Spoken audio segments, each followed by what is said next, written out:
What are the biggest misconceptions about the Police? Everybody thinks Sting broke my rib. I broke his rib. Why did you feel like it had to be a three-piece band? Because, well, more room in the car, and that's how Jimi Hendrix and Cream did it. My first drum teacher was the drummer in an Armenian strip club in Beirut. I bang stuff, but there's no mental activity at all. It's entirely visceral. Sting, I told you not to call me when I'm working, okay? Sting, what are you doing? Hey, I'm Joann Butler in studio with Stewart Copeland, and you're watching your TV. It's tuned to Life Minute. Woohoo! Stewart Copeland in the house. Yay! Welcome to Life Minute. Well, thank you. Thanks for having me. We're so honored to have you. Aw, shucks. How are you doing? Oh, excellent. Here it's a bright, sunny morning in New York City. Not too hot yet. About 2 hours from now, we will all be sweltering. Yes, for sure. Tell us about your tour that's happening right now. Oh, well, I'm out there across the land, actually mostly small towns and nice little bijou theaters and such, where I get to have, a group of people where I tell my tall tales, get laughs. And it's like a show, only I don't have to drag around a crew and a band and gear and everything. Just sit in an easy chair like this and tell stories unto the world and get laughs, I've discovered the whole art form of stand-up comedy. Of course, I'm sitting in an easy chair, but the same concept where you go out there and just light up a room with nothing but stories and gags. That's so cool. And you haven't done that before? I have now. Thought about it? But never thought about it until about a year ago, or maybe a year ago, a wild-eyed English promoter said, how about you do a little tour, of small towns, which is very different. So I played a tour of England, not Manchester, not Birmingham, London, but East Thickenham and, Stow in the Wold and Chelmsford, these little towns. But the vibe is very cool because people out there, they just got to drive to, around a block instead of into the big city. Yeah. And there's just a much more intimate atmosphere for getting laughs. That's so cool. Have I said too much? Probably. Is the name. Why now? What made you want to? Well, like I said, an English promoter, it occurred to him, it never occurred to me, that I just go out there and make a living talking to people. And by the way, I don't make a living out of show business really anymore. I'm kind of retired from that. I make music pretty much as a hobby these days. Yes. I make my YouTube clips and stick them up for all to enjoy with no agenda or commercial plan. Does that feel different in any way, like playing now? Yes. It's a lot more fun to do music as a hobby, particularly drums. Banging stuff, when I did it for serious, professionally, if you like, it was, it's cool. I enjoy playing concerts, but the physicality of it, the training for it, getting, the practicing up to muscle up to play a, 2.5-hour rock show, it was always like part of my job. Right. But recently I've discovered, I turned on, your Spotify, cursed be its name, and I had kind of a cool groove going on. And so my drums are right there, so I've rediscovered banging stuff as recreation. That's so cool. You've had a really unique childhood. Tell us, for those who don't know, what it was like growing up. Your dad was in the CIA. Well, yes, my father was a spook, CIA, in the Middle East. His job was to sustain a system of despots, dictators, and bleep heads, and to keep the oil flowing to us rather than to the evil empire of the Soviet Union. I grew up in Cairo and in Lebanon, and I left when I was 2 months old, and didn't get back till I was 18. So after Lebanon, I was shipped off to England, boarding school in England, staving off an English accent the whole time because I'm Merkin, gosh darn it. Did you always know you had music in you? It came and got me whether I knew it or not. I had lots of other jobs. I was roadie, tour manager, radio DJ in Berkeley, California. I started all kinds of other career prospects, but the music kept dragging me back. And I just kept finding myself, there was like roadieing for the band or tour managing or whatever. And eventually I found myself in the band. Couldn't help it. How old were you when you started drumming and you realized this is about 12. Wow. And it actually arose because in Beirut, in the American Community School there, ACS, our high school, the band, the Black Knights, needed a drummer. And at 12, I played my first show at the American Embassy Beach Club. Oh my God.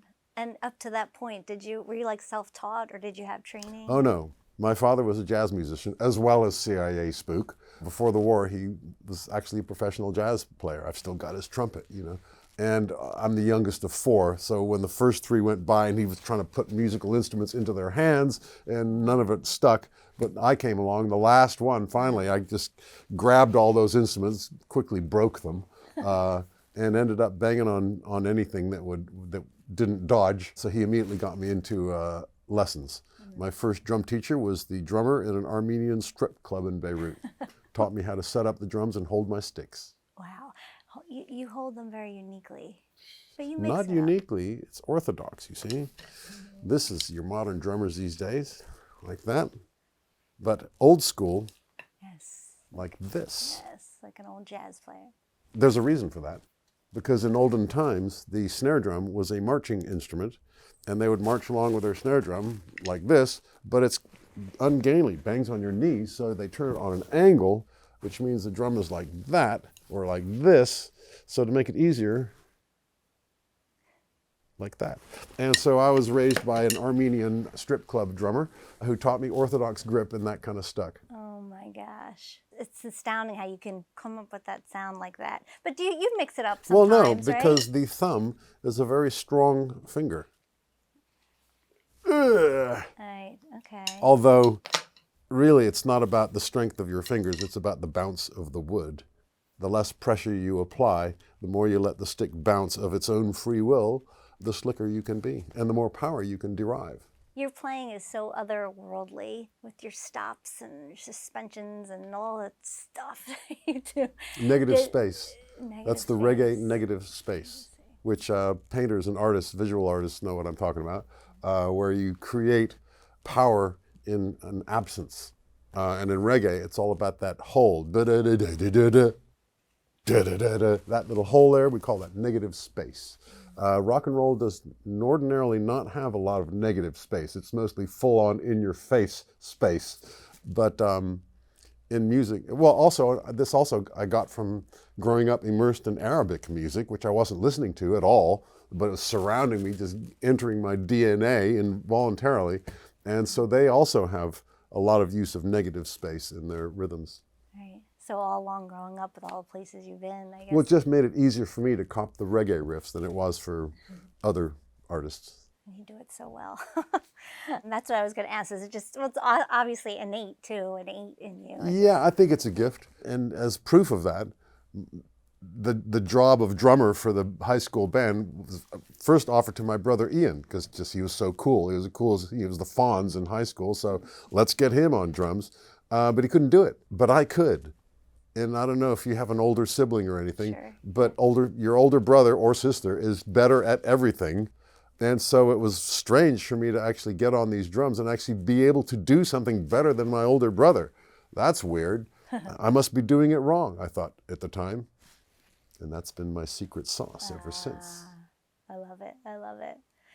Ian and Miles in music too, the booker, the manager. The Yeah, police. I would say, Amazing. actually, for all your viewers out there, that my two brothers, Miles and Ian, are the two most important managers in the history of rock and roll. I agree. Discuss, if you will, any debate on that, Yeah. dispute on that. No, I agree. I agree. Well, I'll say that. Okay, I'll explain. You had your, other managers would manage the Beatles or the Stones or Led Zeppelin, but Miles and Ian managed every darn buddy of the 80s and late 70s. The Police, REM, Go-Go's, Bangles, as well as the British bands Squeeze and such, and even Wishbone Ash going back into the prog era. And in fact, those two guys were responsible for an entire British invasion in the early 80s of that new romantic stuff. You have my two brothers to thank for those screwed up hairdos. It's amazing, amazing. What does your sister do? She actually is a writer. She's written several books, and also she made commercial films and She's sort of creative out of too. the entertainment industry, but still in media. Yeah, creative. Yeah, that era. Like when they knew you could play like that, how far into that career were they in? Like, were they already booking bands? When did they book? My brother got me the gig with the Black Knights, the high school band, when I was 12. So he was my agent Right from when then. I was 12 up until we sadly lost him half a century later. He must have been like, ugh. You saw like a cash register sign. Well, at first they were horrified because up to then I'd been a roadie and, you know, on summer jobs, was all roadieing for all of the bands that they managed and so on, where I learned all about the gear. And then I was tour manager. I learned all about how the band works. And then one day I actually joined a band and I crossed to the other side into the horror of my siblings, my two brothers. I became one of them, the talent, Right. which is an entirely different deal. How so? Well, because as roadie and one of them, I'm, you know, your viewers can't see this, but there's a horde of black-clad crew and technicians who make all this stuff happen, right? But then when you cross into the light, hello lights, you become the talent, which means that you can expand on hitherto undisclosed neuroses, such as anything, you know, and you become much more neurotic when you're under the lights than you are when you're a nameless black-clad figure just doing your job. So the talent is a lot more complicated to deal with than the crew. I thought you would be like this. You don't have that air about you. And we've interviewed Oh, the yes, I other- do. Oh, What are you you do? saying? No, in a good way. Like you're just cool. Well, you and know, you modest. go, you know, I've been to the mountain, and when Yeah. you've been up the mountain, you don't need to put on any airs. Yeah. You sure have. literally and figuratively. Early musical influences. Well, I was raised on jazz, which is why I don't play jazz. That was my dad. While my mother was playing Stravinsky, Karl Orff, Debussy, Ravel, 20th century composers, and that's stuck. That's still going around in my head. Up until the age of, say, 16, when Jimi Hendrix showed up, and that was it for trombones and everything. That was it, you know. And so as a teenager walking down the street, I'd have Rites of Spring in one half of my brain and, you know, Jimi Hendrix in the other half of my brain. And I guess the mix is where I and who I am musically. So cool. What was the first record you ever bought? Help by the Beatles. I listened to my parents' record collections, not so much my father's Stan Kenton and Woody Herman, although I did pick up on Buddy Rich, and then my mother's classical music. But my own first record, and I didn't even select it myself. A friend of mine was going to England, so I gave him some money and said, bring me back something English. And he came back with the album Help. And up to then, I'd been listening to my siblings' record collections and parents, but this was my own first record. Wow. I wasn't even that big a Beatles fan. I am a bigger Beatles fan now than I was as a kid. Me too. Because having grown up and my ears gotten a little more sophisticated, and now that I know what they were doing, I'm way more impressed by what they did. It's so interesting. I mean, I think the Beatles, I'm not even a Beatles fan, Yeah. but I recognize that they are the #1 top pop group ever so far on the planet. Hang on just a second. Hang on just a second. Sting, I told you not to call me when I'm working, okay? Say hello. Sting, what are you doing? Hello. We'll talk later. This is what a show's going to be. All right. So funny. Beatles. Beatles, yes, we were on Yes. Beatles. I We- totally you agree. know. That's so cool Yeah. that you said that because I didn't get it. I mean, I liked them, but I still, they're Yeah, still not my looking favorite. back, you know, knowing what I know now, I realize, you know, Sgt. So Pepper was unique, recorded yeah. on 8 tracks. Are you kidding? No one could do that these days. And their artistry, they covered everything from soft, poignant to raging metal. You know, they were a heavy metal band at times. Yeah, yeah. And Yeah. Ringo on the drums, so inventive and so solid. When I was a kid, I wanted more drum fills. I was more into Mitch Mitchell and Buddy Rich for that matter. And I didn't really get Ringo, or Charlie Watts for that matter, until growing up and appreciating the subtlety and the imagination of what they did. You want to put your phone anywhere? Well, I just- got I a didn't know couple if you're calls to make. Do you mind? Nope, not take your time. Call them all up. Yeah, Mick Jagger's probably going to call any minute now, so Probably. you know, let's keep the lines open. I wouldn't be surprised. And I was going to say, and the Police was kind of like the Beatles, like kind of short. They Well, weren't our together glib that comment long. was, "Hey, everyone says that you're the Beatles of the '80s." Well, our glib, smartass who joined us, "Ha, the Beatles were the Police of the '60s." Right. You know, this kind of stuff just slips out when you're rising up. When you're under the lights on the other side. It is true if you look at it now, like what, you know, Well, short every band has its back, day. but- You know, after us, there was Metallica, and after them, there was somebody else is the biggest band in the world for about 10 minutes. Nah, I don't think so. I think this lasts longer. I'd say you're right up there, the Beatles, for sure. Well, actually, it's generational. I was once at I'm going to drop some names here, okay? Go for it. Get over it. I'm at Eddie Vedder's birthday party. Ringo's there, with whom I get along really well. And Eddie's like, selfie time, and like Eddie's all like leaning into me to get a shot with me. And I said, dude, that's a Beatle on the other side of you over there, man. You know, hello. But I realize that humans are like ducks. When a duck bursts out of its shell, the first warm body it sees is mama. You know, and when humans hit 16 and they burst out of the cocoon, the first raging guitar they see is daddy. You know, and for me that was Jimi Hendrix, and for Eddie Vedder that was me, or for me that was the Beatles in a way. Right. So for Eddie and his generation, a Beatle is sort of like Frank Sinatra or something. You know, yeah, absolutely, respect, but his personal daddy. He was 16 when the police were busting out, and so that for him is a bigger deal, which for me, you know, how can that be? That's not right. Eddie, that's a Beatle, gosh darn it. I was 8, I think, when you busted out, and I was like that. But I don't know if that's so true. I mean, for you, when you were 16, who was on top? Eddie. Yeah, right, there you go.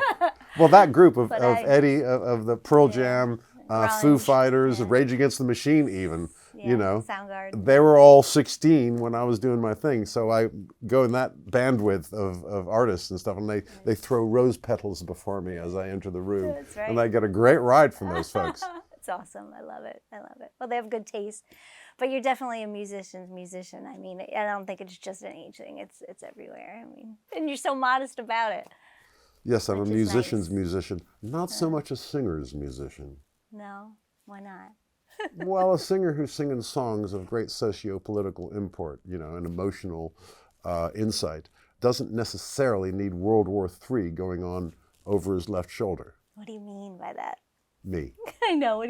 What do you mean? Banging stuff. I don't know. Everybody needs you banging stuff, I think. Unless you're a singer. Unless you're a singer-songwriter. I don't know. But you know, people have their favorite Beatle. You're my favorite policeman. Oh, shucks. Don't tell anybody. Don't tell them anybody when they call. What's your drumming advice for somebody starting out? Relax, mainly. Eat your Wheaties and your vegetables and relax. Do your rudiments, because that just makes everything easier. Reduce the exertion and use the bounce. Do you still relax for power? Yeah. I think it's generally recognized that the biggest banger, most powerful delivery would be John Bonham. He just somehow made his drums sound like moving mountains. And although his wooden sticks hit the drums very forcefully, he himself is very relaxed. It's a flick rather than a whack.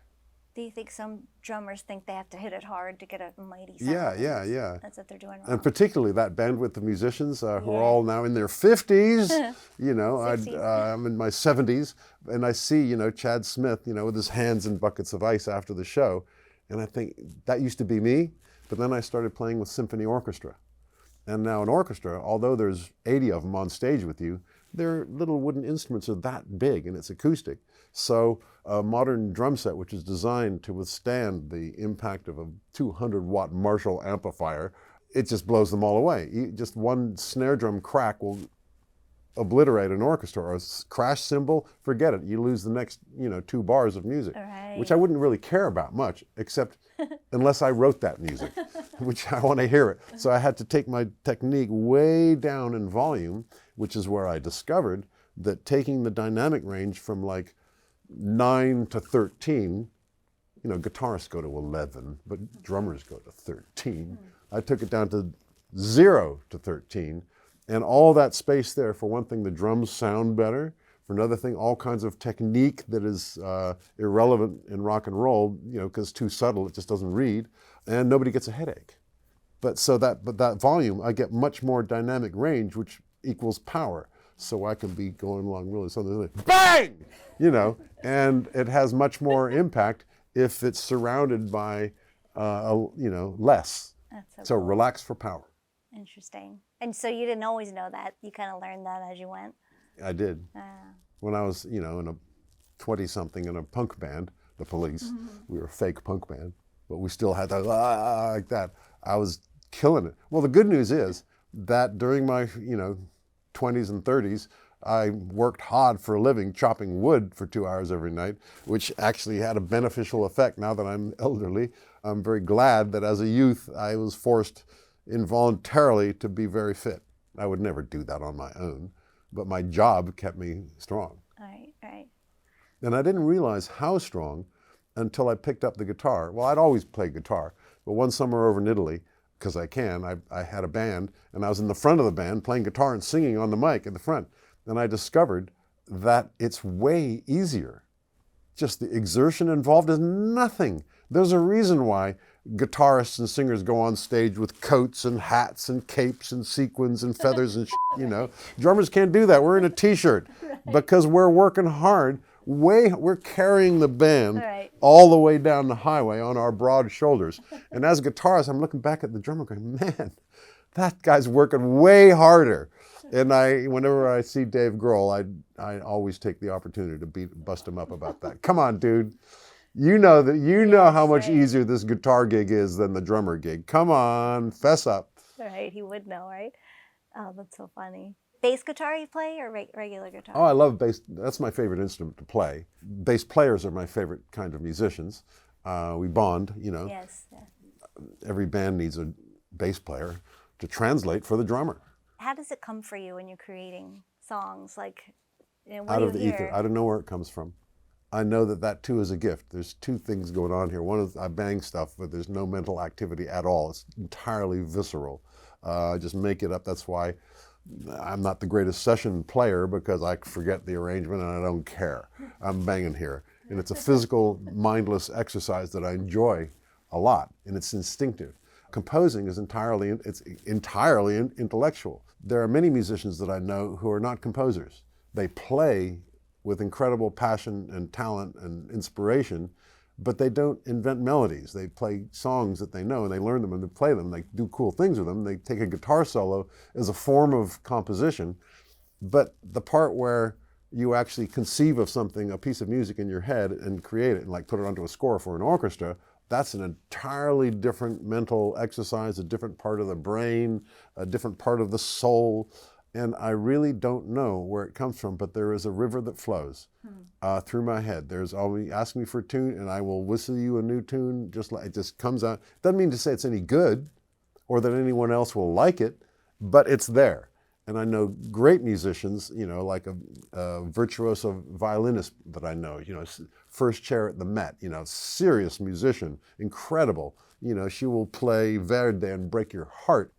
And she'll say, you know, this summer I'm gonna write a violin concerto. And I'm thinking, no, you're not. If you had that gene, if you had that composing gift, you would have written 5 concerti by now. And it's granted to some musicians and not to others. You know, my composition gift doesn't go along with a singing voice, so I don't write songs so much, but I write, you know, a concerto for a giant orchestra instead.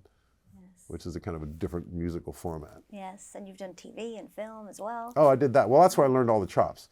And I say that the film composer has the widest set of musical skills, and he's not even an artist.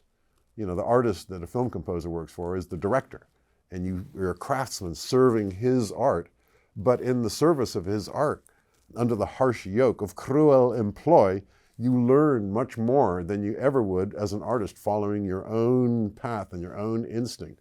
You know, Billie Eilish, we don't want her learning. We want her to do her unique, amazing thing, but that's all she can do. That's all she wants to do, and that's all she needs to do, sure.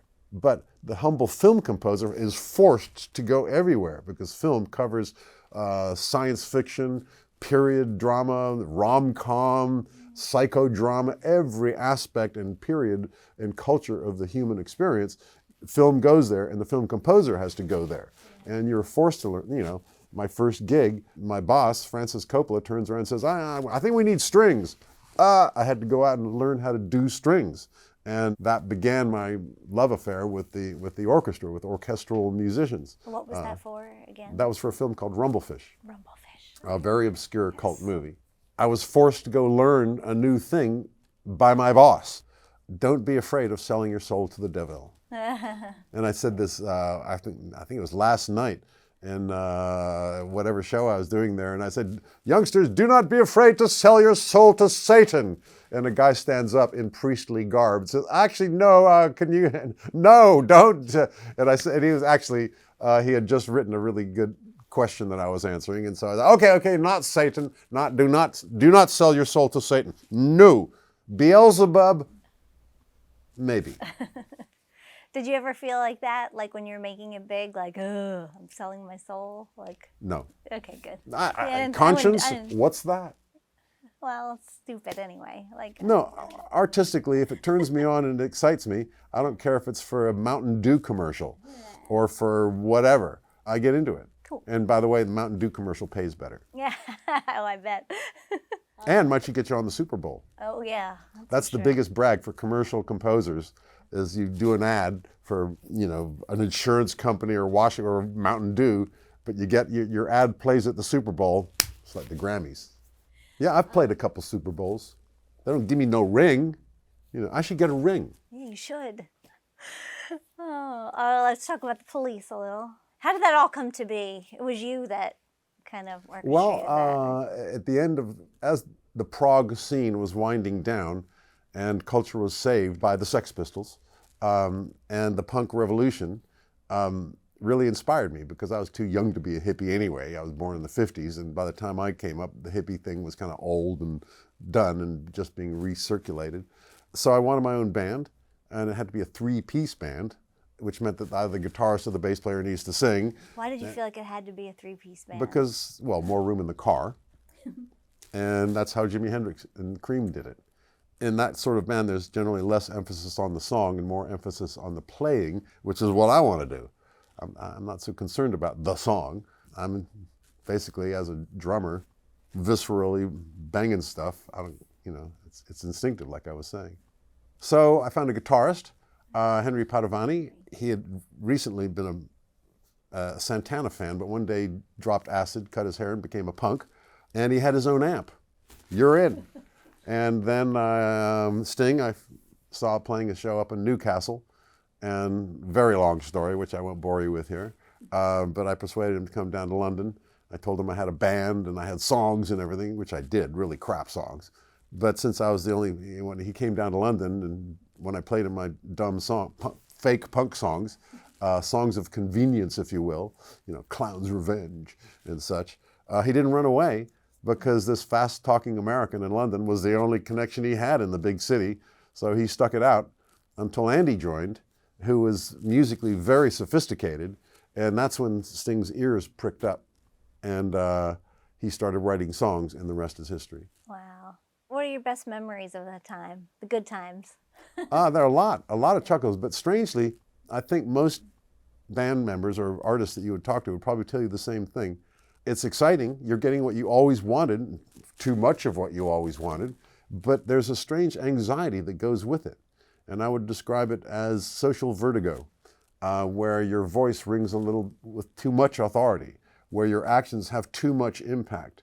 Your jokes are funnier, light people up, your barbs cut deeper, and you start to feel that you're used to driving a car, but now you're driving a Mack truck, which is the avatar, not yourself. It's the avatar that moves in the world and people see, and they build that avatar in their own mind from the records that they hear, the pictures they see, interviews they might see. They build an image, and that's this Mack truck that you're carrying around. You walk into a room, you don't know anybody there, but they all know you. And there's an anxiety that goes with that, the social vertigo. And I've talked to many, in fact, I'm writing a book about that, How to Survive Your Mojo, kind of a handbook for the young ones, dealing with this strange elevated status in society that has no logic behind it. You should really revere your dentist or your doctor or many architects who build the houses that we live in, and yet it's people who twang on guitars and bang drums who get this strange exalted status. And it's a little unsettling to the subject of all this attention. And so the book is, although I think it's a really deep subject, the psychological journey of what happens to you when you're immersed in that attention, whether you're a professional, like a musician or an actor, or you're a civilian, suddenly elevated into the national consciousness through some act of villainy or heroism, one or the other. But it's a strange journey. And so this book is about that's the theory, but actually it's Spinal Tap in book form. Cool. Well, how do you, relieve yourself of that, or what? Well, by remembering, separating your person from your persona. The person that's out there that everybody sees is not actually you. You still have a stomachache and you're busting for a leak, but that persona there is inviolable. In fact, it's sort of, I would describe celebrities as sort of demigods. We're not real gods because we can't change the weather. And for another thing, we're gonna die. But the avatar is the real thing. Can't change the weather, but isn't gonna die. In fact, when the person dies, the avatar gets a career boost. When Elvis Presley died, Yes, all the crocodiles in the entertainment industry, great career move. Yeah. So in other words, your avatar that's the celebrity, but the actual person still has to put his pants on one leg at a time. Yeah. But there is a difference between a musician and like an actor, I would say. Yes, very different. I mean, music does help you mentally and physically. Well, we have to have compassion for actors because they can't do anything but wait for the phone to ring. Yeah. They can't write a song, well, maybe they can write a song, but that's not their job or their reason for anything. They have to wait for the phone to ring and then be rejected most of the time because your nose is the wrong shape. Nothing you can do, they're just looking for a different type. We want a guy with curly hair, and so it's quite an emotionally difficult job. Actors tend to be stranger than musicians. I don't know if that's because I am a musician, I speak their language, but actors that, sitting next to an actor at a dinner party, they are hard work because nobody wrote their lines for the dinner party or something. But actors are actually even more visible because you see their face on the screen. The musicians, you hear them and you might see a picture on an album cover or something, but actors in your face, that's that guy walking down the street. So they have to deal with it a lot more than musicians do. And yet they don't get the same respect because the guy who plays Batman in a movie is never going to be as cool as the guy who is Bruce Springsteen. Right. And it's just different. Like I don't love you because you're a celebrity. It's because of the what you created. We just met and you're in love already? Yeah. I am. Me too. Well, that's my default. I love all people. Oh, I love all good people. I'm so I love bad people too. Really? Yep. We are only human and can't help but judge. But when the gavel falls, remember love.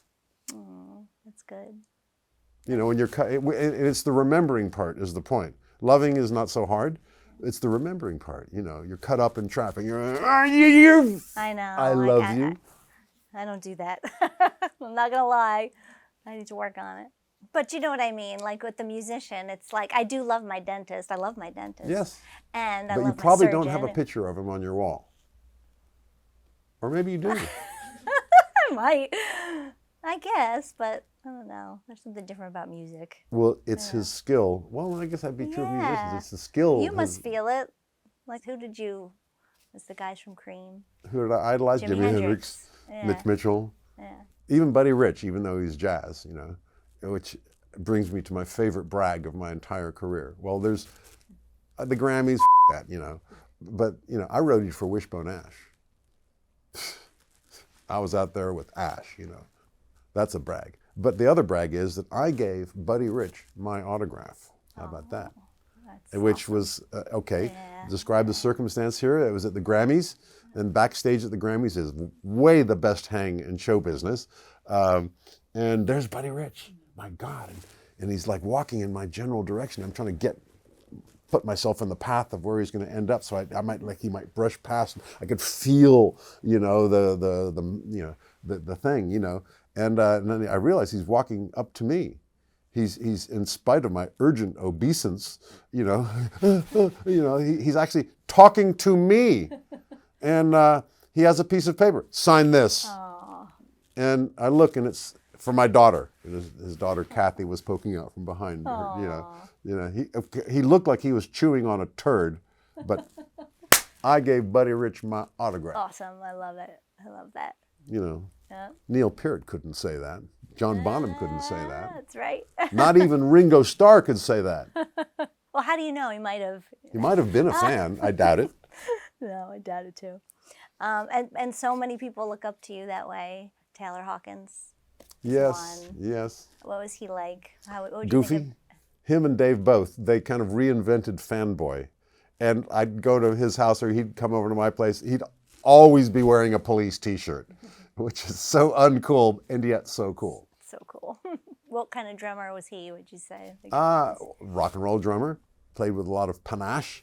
At my home, I have my studio, the Sacred Grove, where I have the entire room is mic'd up, line checked.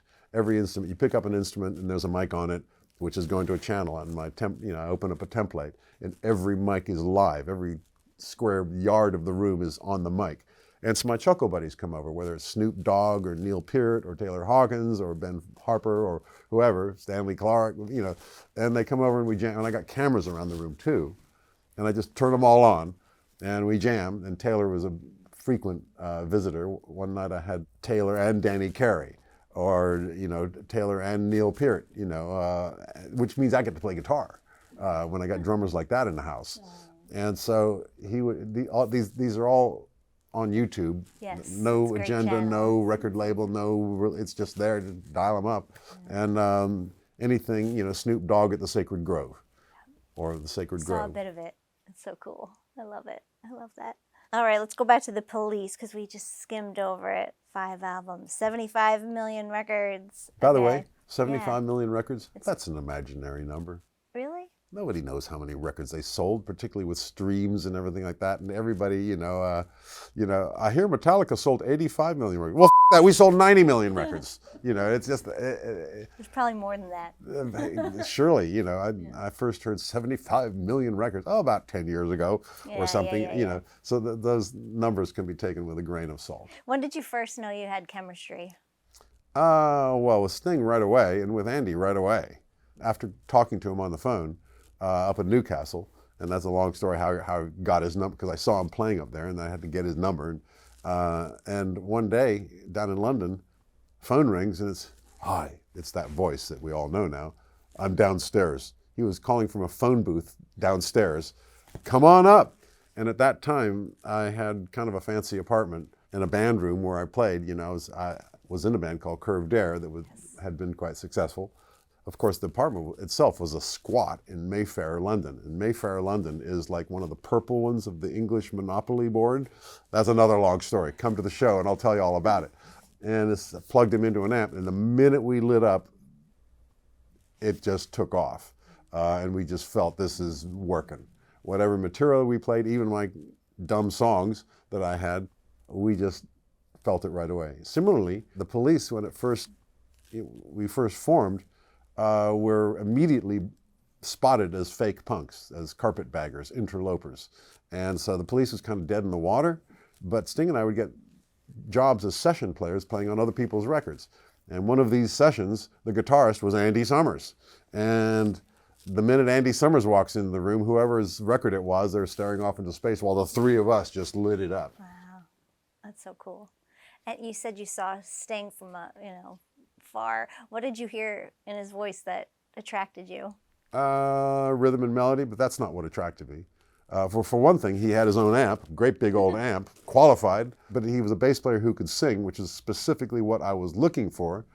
But then again, there was an unmistakable glow coming down from the heavens, a celestial light coming down upon his magnificent brow, charisma out to here. What's your favorite recording, Police recording? Reggatta de Blanc. That was the most fun to record.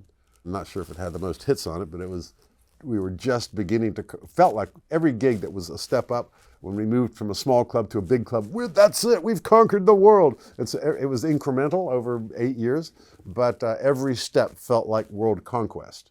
They say that it takes a lifetime to write your first album, but you got 6 months to write your second album. And this was our second album, and we were short of material, but full of mojo because we were just beginning to get somewhere. So we went into the studio with just a great creative attitude. We were still codependent and collaborative, and so that was the most fun record to record. Cool. What about a couple of your favorite songs? Message in a Bottle, Really? Can't Stand Losing You, Bring On the Night. I got lots of favorites. You know what mine is? What's your The favorite? Other Way of Stopping. Ah, It is, shucks. I swear. And It's All Right for You also. I played that.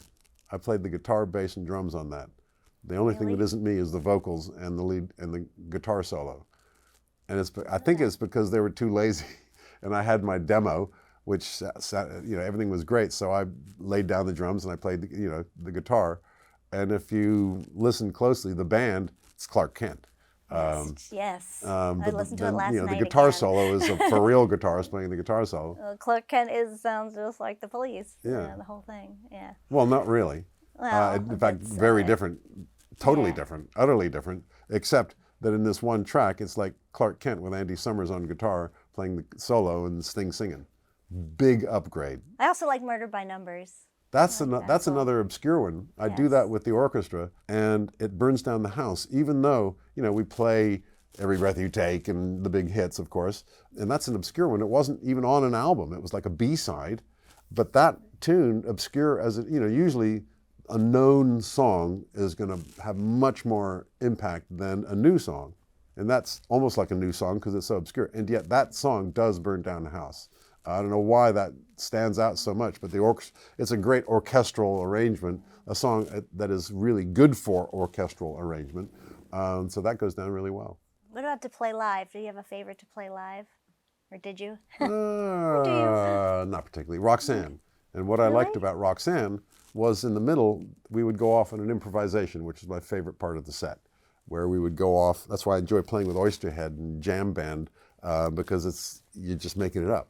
And it's the one part, and it's not about the song, and yet Sting would get on the microphone and just go off improvisationally, melodically, and that just lit me up every night. That was my favorite moment of the set, was when we would go off into a jam. So cool. When you're with your friends doing your YouTube, do you play a lot of Police songs? Do they want to play Are you them? kidding? Yes. We don't play any songs No? of any kind. No, we're jamming. Just jam. Yeah. Jam. Cool. Song? Entering the sacred guess that's- grove? Is that Banished! a stupid question? Do you think there'll be any other, you said you're done professionally, but do you think there'll be any other songs coming out from you? I'm working on an opera, Wow. which is like a 2-hour Oh my song. God. Awesome. That's what I do now. Yeah. I've written 7 still do operas. I've actually had a pretty good career. Opera is it's kind of a microcosm, but within that microcosm, I've been commissioned by the Royal Opera in London, Covent Garden, by the Deutsche National Theatre. I had a hit opera in Italy, which for a skinny California composer is because Italy is like the Nashville of opera. Every man, woman, and child knows about opera in Italy. And so to get a commission from an Italian opera company is the deal. So cool. Awesome. Police. Was it always difficult? Did you have some good times? Yes, we had mostly good times. Except for that pervading anxiety that affected all 3 of us, our interactions were great. We got along really well. Eventually getting in the studio, trying to make records together, the music got in the way of our friendship. But our friendship still survives to this day, and we were really closely bonded after all we went through together. As long as we don't play music, we get along fine. But why is that? What exactly happens? Because we're on different missions. What I want to do musically, my purpose of being a musician, all of my instincts are absolutely contrary and conflict with Stingo's musical intentions. He's writing songs which involve words and they involve a subject. And we're talking about something. He's writing songs with great socio-political import or emotional insight. That's what he does. He writes songs that are about something, and melodically he's singing, and he's got this racket going on over him.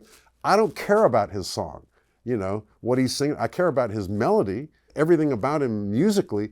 What he's singing about, I don't know what he's singing about. I only ever see the back of his head, I don't care. But so we're on different missions. We make music for different reasons, by different means, and we listen to different music. So we're actually totally different people as well. He runs quiet and deep. I'm noisy and shallow. So sue me. But we still really have a bond until we start trying to play music together. And so that's why we don't. That's cool. Interesting. Well, I'm glad you're still kind of close. When you look back on everything, anything you wish you did differently? Well, I used to have a fantasy that I wake up in boarding school in England, age 16, knowing everything that I know now, including the chords to Every Breath You Take, dancing in the streets, Hey Jude, and everything. And at 16 and a half, I'm having hits all over the world. And this fantasy takes me back to pretty much where I am here today talking to you. There was a movie about that, the Beatles movie, where the kid does exactly that. Yes. I forget what it was called. Yeah, and nobody's heard of his songs. Yeah, And, yeah. Oh, that's so funny. What would your current self tell your younger? The advice I would give might make the younger Stewart happy, but would have ruined his career, which is, dude, it's going to be fine. Relax. Now, if I had relaxed, I wouldn't have gotten where I got. No, I'm not talking, and by the way, I'm not talking about playing, I'm talking about in life. I was on the phone. I couldn't go to bed at night unless I had accomplished something. I can't let 5 minutes go by without advancing my cause in some way. And that urgency is why I got to where I got to, but it did make me anxious at the time. And I would say, dude, you're going to be fine, which would be bad advice. When did you realize, I should stop doing that? I don't know. 7 kids will calm you down. Right. 7 kids, the perfect woman. 74 years of life will alleviate some of the angst. And even now, as this physical carcass is rotting away, I'm actually happier. Every passing decade, I find myself more cheerful than the previous decade. That's awesome. That's so great. I don't know why. There's no good reason for that. Well, I guess that, I got my kids around me. Life is pretty good, and I guess you get to the point where you can appreciate it. Yeah. But I have friends who are also musicians and others, crew members and stuff, who haven't been so financially, materially successful, who are in their 70s, who also are experiencing this strange thing. As you get older, as your body withers away, your heart grows more peaceful. So unfair. Why does it take so long to get wiser, to be chill? I don't know. I guess when you got to get slapped around by the world a little bit so that you can appreciate when you're not getting slapped around. I guess. What are the biggest misconceptions about the Police? Well, the worst one is that we used to fight physically all the time and that Sting broke my rib. I want to dispel this myth completely and once and for all. I broke his rib. Okay? Can we move on now? And by the way, we were both laughing hysterically at the time. We never, ever... Oh, it's really happened? Yeah, we never fought in anger. We would only, if we were angry, we had much more damaging psychological weapons. But the shiv, we knew exactly where to get that thing right in between the ribs there, but never with physical violence. But the one time was we were playing Shea Stadium that day, and the English press were all there, taking pictures. It was like the Beatles conquering America again. And we were cheerful, happy, and Sting grabs my New York Times and I grab it back. We get into a play with like the Monkees, play tussle. And at one point I, had to apply a knee to the rib cage to get my newspaper back. And there's, there was turned out there was a hairline fracture, but we played the show last night. Probably the best show we ever played. I think we all agree. That was the night, the apotheosis where we just nailed it on that night. Even though the press, the paparazzi were all there documenting this, still the myth went out that we fought all the time, and one time Sting broke Stewart's rib. God damn it. I broke his rib. Right. Get it right. Oh, funny. Who are some of your favorite drummers of today? Eloy Casagrande and also Joey Jordison, who were both 2 drummers in Slipknot. Nowadays, the chops are all in death metal. And I love heavy metal, crunch metal, because for some reason, as I'm driving in my car, the sound of extremely angry young men cheers me up. I don't know why it is, but heavy metal just makes my day. Oh, I love it. Yeah. Yeah. I love you even more now. And I got another fan, Anika, who just joined Rush. Good on you, girl, I was so... the Jewish people have an expression, verklempt. I'm probably mispronouncing it, but when I saw the Instagram clips of her playing Tom Sawyer, the moment, and Neil's fans are particularly rigid in their expectations. I once asked Neil, how do you get the air drum going? I want that. And he said, well, you got to play the drum fills same every night. Okay, that's me out, Anyhow, so she's there with that audience and that responsibility, and she gets to Tom Sawyer and nails it, and I'm thinking, oh, I'm all verklempt, But then the audience response of just the joy, that really got me. The fact that those Neil Peart fans, Rush fans, gave her that encouragement. I'm a sucker for that stuff. Oh, it's so great. What other heavy metal bands do you like? Idols, heavy metal, I don't know if they count, they're not heavy metal, they're not thrash metal, you know. A couple of Metallica tunes I like. Or any bands. Any bands today? Yeah. Well, the big band on everyone's lips is Angine de Poitrine, and here I am spreading it even further. That is the most sudden worldwide conquest of any artist I've ever seen.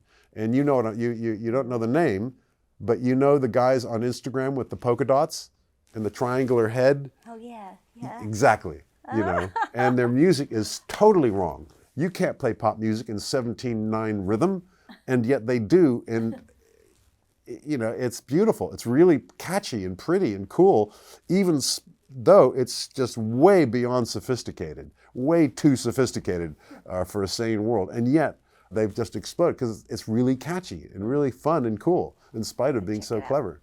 What about technology? Like, what do you think of music today and how it's changed because of the Well, good and bad news. Good news is that through technology, everybody can make music, which is the way it should be. For the listeners, that widens the talent pool. And for the people doing it, music, you know, Homo sapiens evolved music to play and enjoy music before we figured out agriculture. You know, the first musical instruments are 30,000 years old. The first agricultural instruments are like only 10,000 years old. 10,000 years ago, our ancestors figured out, hey, look, if we keep all these cows right here, and we don't have to chase them over the Serengeti all the time. And if we take these barley seeds and water them, we got a food supply. And so the human population exploded when we discovered agriculture. We discovered music 20,000 years before that. We were making music. And archaeologists reckon that the reason that Homo sapiens supplanted Neanderthal is because we have musical instruments in the strata of the caves where we lived, and the archaeologists dig up. The Neanderthals did not. And so music was evolved to join humans together. And humans with their music and their ritual communal gatherings joined by music, singing and dancing together, it was a cohesive force that held larger groups together so that us 20 Homo sapiens could kick those 5 Neanderthal out of the fruit tree. And the music was this bonding force. What does music do for people? Sex, for one thing. Music is the language of love. You know, listen to the radio. What's it all about? It's about procreation. In fact, I would say that music is unique of all the art forms because it will physically usurp motor control of your body. It will cause you to twitch weirdly. And what form of twitching does it induce or inspire? Overt sexual display, thrusting pudenda, which you don't get from Shakespeare or Rembrandt. Only music will actually cause you to move weirdly, so that tells you that it's way deep in our DNA. We don't do it just for fun. It's actually part of our humanity. That's for sure. How would you describe your personality? But you already told me that. I'll ask you again. Deeply emotional with a poignant sensitivity to others. I'll buy that. Secret to happiness in life. Relax. Something no one knows about you. I think everybody knows everything there is to know. My life is an open book. And now they know it was you that damaged Sting's rib. Mm-hmm. Okay. What's your favorite way to relax? Favorite way to relax? Making music. You know, officially I'm retired. Music for me is a hobby now. And so that's what I like to do, is get on my guitar or my computer and concoct music. In fact, it's a problem trying to go on holiday when I haven't got my toys. I'm sitting on a beach somewhere in Hawaii or the Pacific or the Mexico or wherever, and I'm sitting on a deck chair thinking, when's this flight gonna end? Do you bring sticks with you, like wherever you go? No. No, okay, no, nothing like that. Favorite cocktail? Favorite cocktail? Shot of tequila, 6 o'clock, turn the page. And that's it. That's my drinking for the night. I'm a total disgrace to my profession. I'm a milksop, in fact. 1 shot of tequila, that's my party. Because I just discovered that that second or third shot doesn't work. Yeah. And even that, you know, that's like, you know, a few days a week. you know, Friday, Saturday, Sunday. Favorite comfort food? Comfort food, curry. Curry? Yeah. Well, I grew up in England, mostly, and when I was during the starving years, curry, an Indian curry, was the biggest meal you could get for £1. And the most tasty, had the most bulk, and to this day, I'm still totally a sucker for Indian cuisine. Oh, that's cool. Favorite place to travel? Italy, How come? because of Italians. Yeah. The Italians are just the best. Italian. They are. They are, and they're so it's a little. You have to adjust your. You know, I'm sort of Teutonic, Northern European stock, which means that the casual Italian time, you have to relax a little, but it's worth it. They know how to The do it, that's for cappuccino, sure. the the espresso, the pasta, the olive oil, but mainly the people. I just love Italian people. I love being there. Oh, I love it. How do you stay fit? How do I stay fit? Involuntarily. Banging stuff. I'm allergic to going to the gym. Wouldn't be caught dead in the gym, but I bang stuff and that keeps me fit, I guess. And Fiona, you've been together for 33 years, is that right? No, half a century. I first met her when she was 16 in 1976. So yeah. And lots of kids. What are your tips for a successful marriage? Humor. But the big one that I tell all youngsters is let every dinner be your first date. That's a good one. The minute you start relaxing, then it's, you're gonna lose it. And yeah, you can relax because this is your lifelong partner with whom you're supposed to be able to relax, but at least one time a day, or call it dinner, you got to impress, you got to light each other up, you got to work at, don't take it for granted. Yeah. It does. After half a century, I don't need to work at it so hard because we're so in the pocket, but still, we maintain a level of humor and repartee and don't slob out with each other. That's good. It's a good one. Anything you binge watch? Oh, yes, Survivor. We've been watching Survivor for 20 years. I met Jeff Probst, the host, at a Foo Fighters party, of all things. But we watched 2 seasons a year, every year. And we watched it with the kids as they grew up. They've all grown up and out of the house now. But Fiona and I still watch it 2 seasons a year. We don't watch it when it's broadcast. We save them up so that we can binge watch every night. And for one thing, it's, holiday porn, location porn, those incredible locations that they shoot it at. To get to the end and win really takes a complex mix of social talent. It's a social game, but also a physical game. So there are people who've won who are like elderly, or middle-aged, totally unathletic women win Survivor, not through winning the challenges or anything, but the social game. Yeah. That's cool. I haven't seen that, believe it or not. I got to check it out. Favorite movie of all time? Dr. Strangelove. What's the first movie you've ever saw? I can't remember. Okay. Probably Spartacus.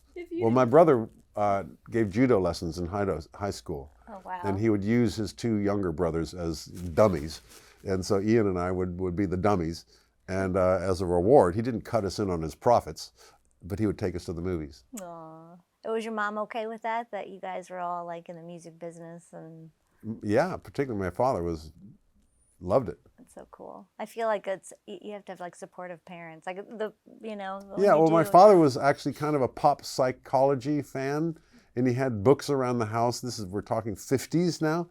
It's 50s psycho stuff, and things like how to raise your child's IQ, and all this kind of stuff. And so he was actually pretty good at getting exactly the right, which I've tried to emulate with my kids, with exactly the right mix of encouragement and discouragement. Of, wow, you've really got something there, but you got to work on this here. Right. Because unconditional support, your mom loves everything, it turns to dirt. It goes negative. Mom, shut up. I'm not that good, So my father was able to, and every parent should seek to attain a balance of encouragement and discouragement, or rather encouragement and challenge. Right. That's really good, but you think you ought to work on this here. Right. And by the way, a small compliment from such a parent goes a lot further than the gushing mom who just loves everything. If you didn't play music, what would you be? Photographer, journalist. And you did In fact, that. I did start. Yeah. I never did photography. I shot Super 8 movies for fun, probably because I like writing, and I did start a magazine when I was in college. But the music kept dragging me back. Thank God. Birthday plans. You'll be 74 in 2 days. Yeah, I'll be 74. God knows what town I'll be playing, but it's not a big deal. I think Jersey. Okay, happy Yeah. birthday, Jersey. Happy birthday to you. 74. Yep. We have birthday cupcakes for you in the other room. Oh, shucks. Have you got a story? Me? Yeah. This is my story. This is it. I can Well, die cool. now. Let's go hit those cupcakes. Excellent.